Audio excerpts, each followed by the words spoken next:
the description to gym membership and buy me a coffee, etc. But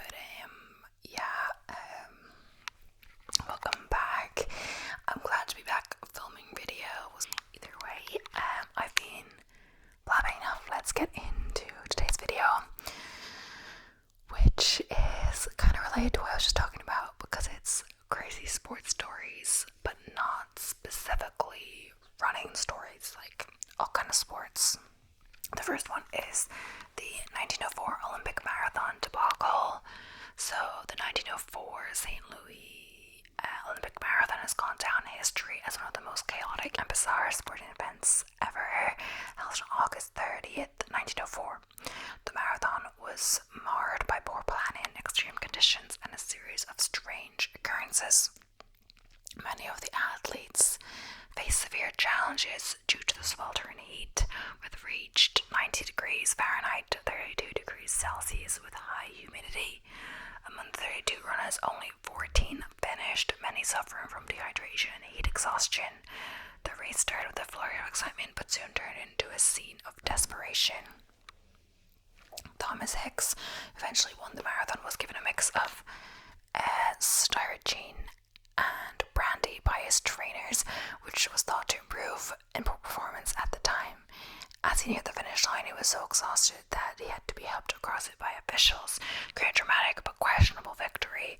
In stark contrast, Fred Loris, the second place finisher, had taken a taxi for part of the race, which he later admitted, leading to a ban from the sport for his actions. This marathon not only highlighted the challenges of athletes faced in early Olympic events, but also brought to light the need for improved training and care for competitors. It remains a quintessential example of how sports can be as unpredictable as they are competitive. I was thinking, like, that's so unfair to the second place person, but if he did a worse thing, then you don't feel too bad for the first place winner. But yeah, they are meant to go over the line unaided. So this one was a triathlon where there's two brothers that are both pros, and he saw his brother was about to needed help, and volunteers were gonna help him, but then he just picked up his brother and helped him over the line and kind of put him over the line. So I don't know if you get pushed over the line, does it count? You kind of pushed him over the line in front of him, so he got a higher place. He came second, his brother, and then he came third, the one that helped him. But the other guy was all celebrating because he won, but people were like, oh, the other guy is the true winner. The 1983 World's Strongest Man contest. In the 1983 World's Strongest Man competition, participants were not just measured by their physical strength, but also by their unique personalities. Among the competitors was Ric Flair, a professional wrestler known for his flamboyant persona and over-the-top antics. Flair's participation brought an unexpected twist to the event as he attempted to combine the world of professional wrestling with a strong man competition. He didn't win the title. His colorful character and engaging performance captured the audience attention. Flair's humorous approach showcased the entertainment aspects of sports, reminding fans that sometimes it's not just about winning, but also about the showmanship and fun that comes with the competition. Yeah, it's good because some sports can be so serious, it is serious, but yeah. At the end of the day, why do we do this? I guess it's a money-making machine these days, but for fun, that's what starts, or to challenge ourselves. And yeah, entertainment. The great rugby match of 1877 in rugby history, the 1877 match between England and Scotland, was a unique place due to its unexpected outcome. Frustrated with the referee's decision and the overall conduct of the game, the Scottish team decided to walk off the pitch, leaving the match unfinished. The incident shocked fans and officials alike, led to significant discussions about sportsmanship in rugby. The aftermath resulted in the establishment of clear rules and a greater emphasis on respect for referees. The refusal to continue playing highlighted the passion for players for the sport and the importance of fair play, setting a precedent for the respect that is a cornerstone of rugby culture today. And sometimes doing something unexpected, standing up for your values, even if it means you don't win in the end, is better in the long run and makes a precedent, makes a statement. And I don't actually know what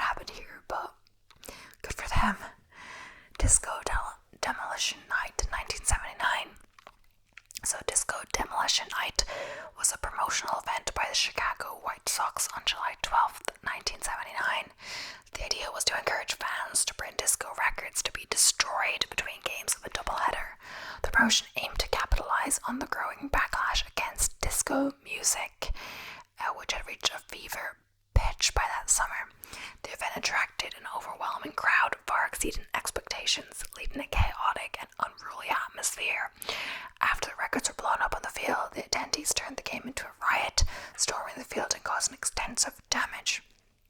The game was ultimately called off due to safety concerns, and the team faced consequences from Major League Baseball. This incident has become a legendary example of how cultural phenomena can intersect dramatically with sports, illustrating the unpredictable nature of live events. So, the ball girl of the 2018 US Open. So, at the 2018 US Open, a moment involving a ball girl captured the hearts of tennis fans and went viral. During a match, a ball unexpectedly flew towards her. Rather than panicking, she calmly caught it in one hand while giving a thumbs up to the crowd. Her relaxed demeanor and quick reflexes charmed spectators and became a highlight of the tournament. The incident not only showcased the skill and composure required of ball crew members, but also reminded fans that sports are filled with delightful surprises. The ball girl's brief moment in the spotlight serves as a testament to the joy and unpredictability inherent in live sports. I as well saw one, not a ball girl, but like it was in baseball, I believe. So the balls are going like super fast, like some of the hitting time, and did it hit a girl in the face or something like that? But like she was okay, but like the guy who hit it like felt so guilty and he was like crying. I don't know what happened, but she was fine, I believe, but he was like feeling so bad. I feel like it's not his fault per se, but like I feel like they should have proper enclosures if, you know, the things can potentially hit people, like be like closed off in some way, or I don't know. The 1998 NBA draft and the dunk incident. So during the 1998 NBA draft, J.R. Ryder became a part of an unforgettable moment when he attempted a celebrity dunk after being selected by the Minnesota Timberwolves. Display of excitement, he went for an impressive dunk but completely missed the rim, falling awkwardly in the process.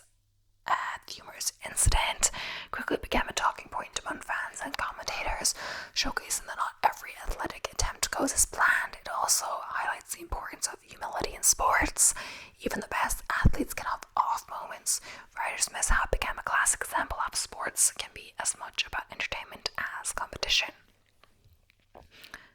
The absurdities of the 1976 Winter Olympics.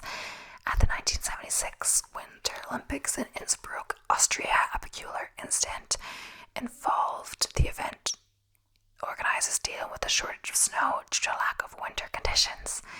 As a solution, they resorted to artificial snow production. However, the snow was so poorly prepared that it turned the competitions into a chaotic scene of skiers struggling for traction.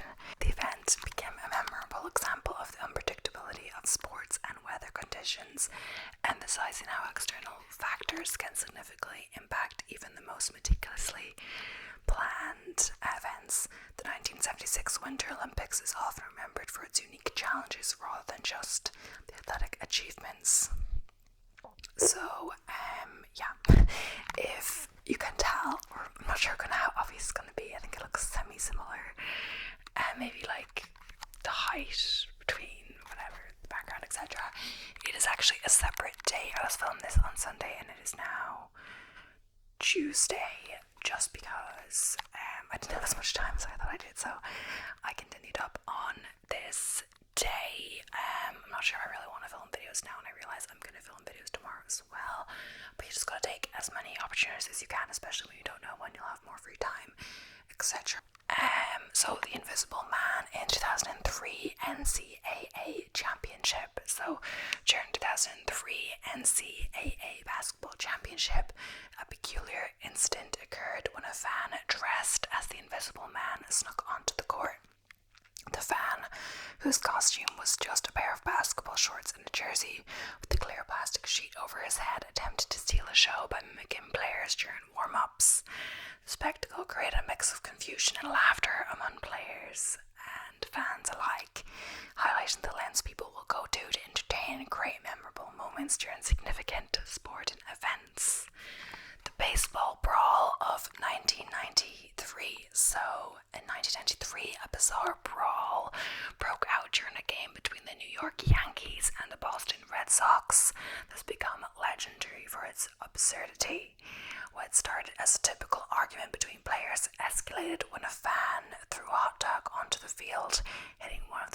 players.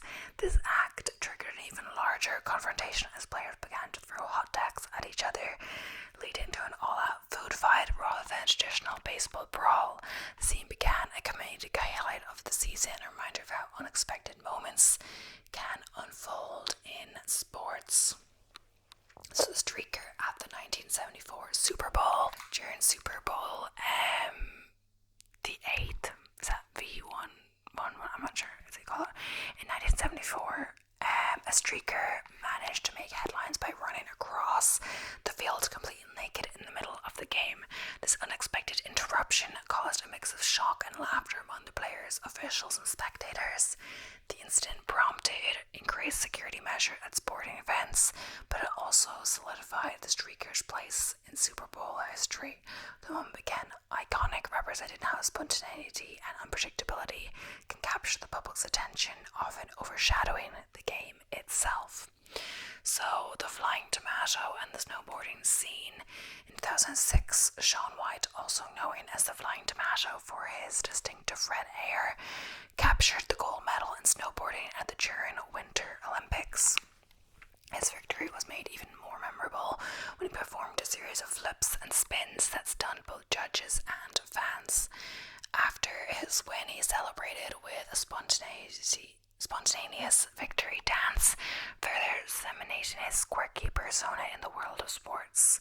White's larger-than-life personality and unconventional approach to competition have made him a beloved figure, showcasing how individuality can shine in the athletic realm. The rugby match and the 30-minute injury delay. In a bizarre rugby match between New Zealand and Italy in 1994, the game was delayed for over 30 minutes due to an unexpected injury to a referee who had gotten injured after slipping on the wet grass, required medical attention. In a moment of absurdity, both teams remained on the field and began to warm up again while waiting. The delay led to unusual antics with players, engaging in mock plays, and even entertaining the crowd with impromptu performances. The incidents exemplified how sport can take unexpected turns and remind us of the lighter side of competition.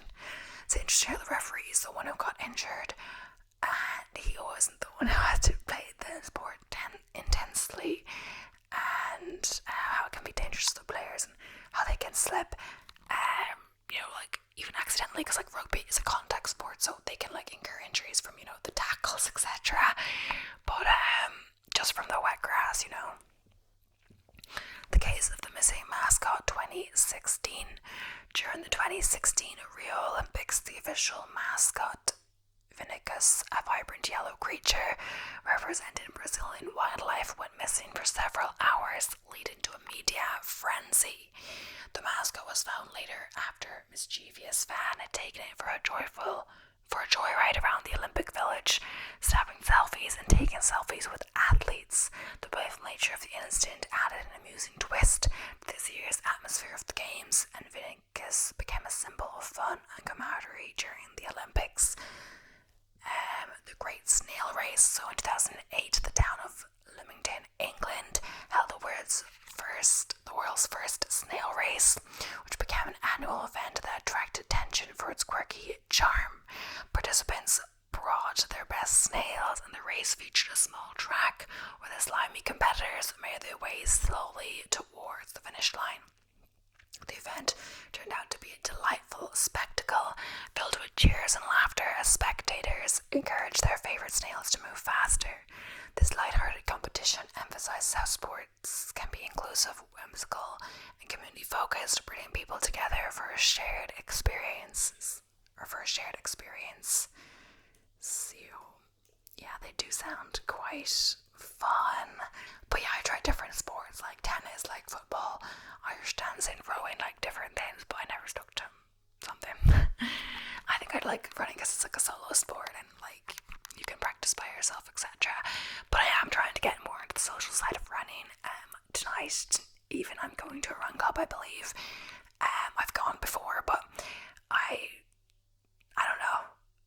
I never went back, and the thing is, because I was doing my long run and my training plan, a lot of my runs were getting too long, so it was kind of inconvenient to do the run club one and then do extra or do before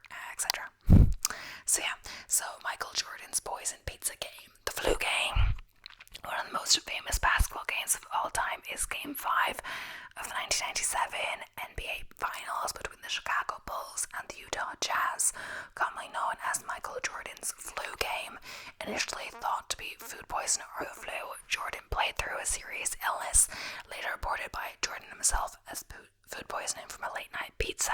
Despite his condition, he scored 38 points, leading the Bulls to victory.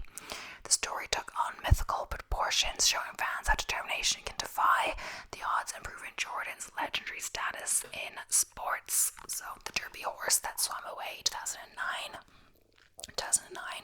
the horse-drunken Admiral became famous in Australia's thoroughbred racing scene, not for its racing prowess, but for escaping from a stable and swimming more than 2 miles across the bay. The horse's escape baffled trainers and the media, who tracked the runaway animal as it journeyed across the waters. After safely returning to shore, Drunken Admiral continued its racing career, but the horse will always be remembered for its aquatic adventure that highlighted just how unpredictable animals in sports can be.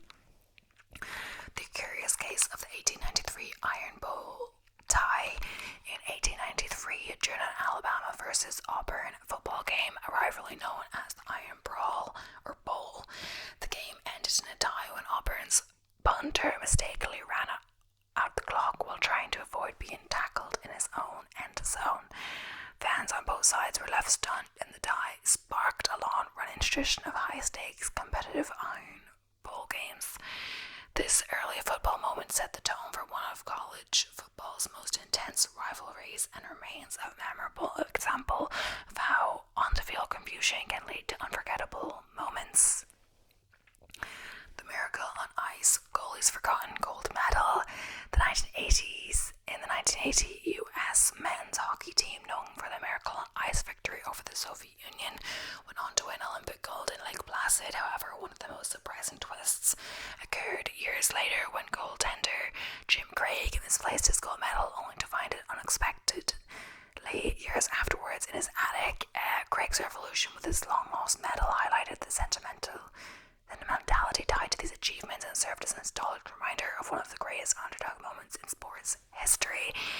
Actually, I'm just noticing now that a lot of these are US based. It's not intentional. I'm actually getting them from ChatGPT because, it's actually giving me quite good ones. So maybe it's like biased, but I'm not trying. I don't want to, if I'm saying like sport and it's sports moments in history or etc. I don't want to be all the US ones because it's kind of just playing to the fact that it's like everything is US centered, etc. And I get mistaken for being American, which is not a bad thing, but it's just I don't have a strong Irish accent. You also can't tell the voice per se when you're whispering, but yeah, it's I was on the train in going from Leiden to Amsterdam, and I was saying about I actually mentioned that I ran the Amsterdam Marathon a few times. It's not to be braggy, but it's just that people ask you why you're there, you kind of say you're proud of the achievement, at least when you've already done it, you know that you completed it. So just because people ask why you're there, I'm not just gonna say, oh, I'm just on holiday, I ain't gonna say oh yeah, I was here during the marathon and now I'm just traveling around a bit, So the guy was why was the no marathons local to you so far? But in that question, he in there made an assumption that I was from the States or something, because of my accent or because they are from the States, because then they started talking to this other guy who was American, and then I kind of mentioned I'm Irish, it's not that far, it's far, but it's not as far as going to this, from the States to Europe, and it's so expensive, etc. It's still expensive, etc. But it's easier, and sometimes it's motivational. Some people like to use running races as an excuse to travel, etc. So of course I do smaller races here, but sometimes when it's a big event like a marathon, you train for months for that. It's nice to have a little holiday and for it to be this big celebration at the end. Of course you can do local ones, and there are local ones, but yeah, I should do more local ones. Which I do local races, just not big events yet, but yeah, I want to do the Dublin Marathon at some point. So yeah. So when a squirrel stole the show in the 2011 MLB playoffs, during the 2011 MLB playoffs,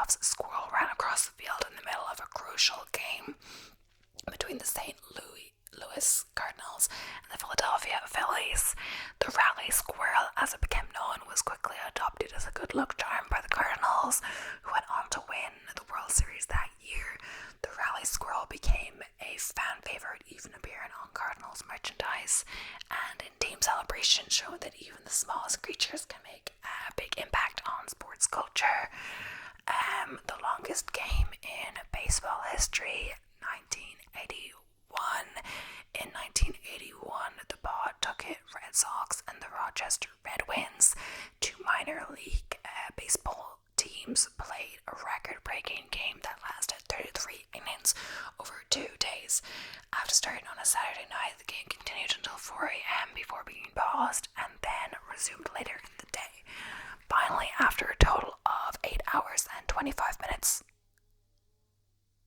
the Pawtucket Red Sox won with a 3-2 score.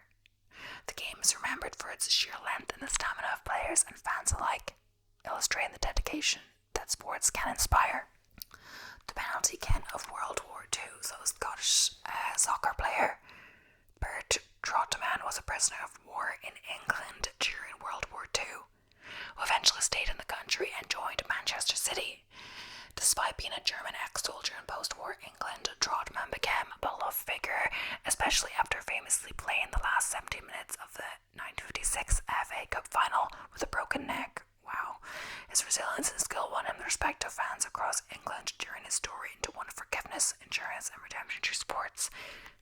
I think it's also worth it to mention that while that is impressive and shows your resilience and perseverance for the sport, that you shouldn't have to play through serious injury to prove yourself, because I don't think the sport is worth damaging yourself for life.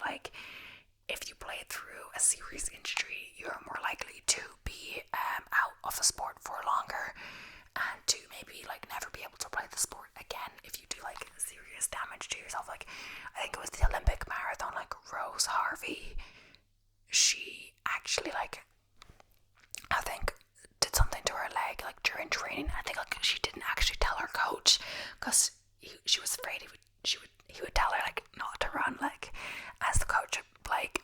Even though they're invested in your training and all of that, and they've spent so long training for it, they should know when to call it as well, and but you as a person or above you as your sports performance, so I think she didn't tell, I believe this is a story, she didn't tell him, and she ran the whole race with this kind of injury, and I don't know what happened after, but that was this year. It's the Olympic marathon. But yeah, I'm not sure if she finished in the end. I think she did, but she didn't do as much as well as she wanted to at all. But and yeah, Eddie the Eagle Edwards, the unlikely Olympian, 1988.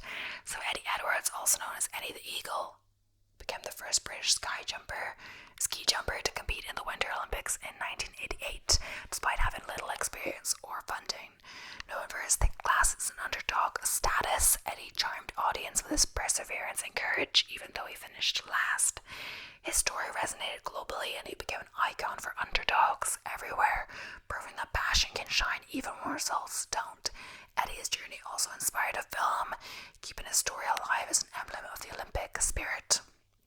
So when the Harlem Globetrotters played in the Cold War, the Harlem Globetrotters are famous for their comedic and athletic basketball performances, but they also have a lesser-known role in Cold War history. In the 1950s, the Globetrotters toured Eastern Europe, where they played for audiences unfamiliar with American sports culture. Their skill, combined with humor, helped break down cultural barriers and demonstrated the soft power of sports. The Globetrotters' role as a cultural ambassador highlights how sports can bridge divides even during tense historical moments. And yeah, I might specifically do one of these, but for a European or the rest of the world. Not saying that it should be American and the rest of the world, but I don't know, a more global view. Golf champion wins the Broken Club 1945. In 1945, golfer Ben Hogan achieved one of the quirkiest wins in golf history during the Miami Open. After breaking his club on the 18th hole, Hogan improvised by using a sink a crucial putt, securing his victory. Hogan's adaptability and quick thinking made this moment unforgettable and underscored the creativity that athletes sometimes need to succeed. So, yes.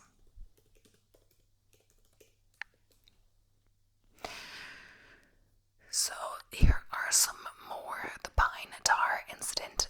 1983. In July 1983, George Brett of the Kansas City Royals hit a dramatic run in the top of the ninth inning against the New York Yankees. However, Yankees manager Billy Martin noticed that Brett's bat had excessive pine tar, a sticky substance used for grip, and protested. The umpires ruled the home run invalid, and Brett was called out. Brett stormed out of the dugout in fury, creating an unforgettable scene. The incident became one of the strangest moments in baseball history, later overturned on appeal, and the Royals were allowed to complete their victory weeks later. The longest tennis match in history. I'm not sure if I've talked about this before, but at Wimbledon 2010, American John Isner and Frenchman Nicolas Mahut,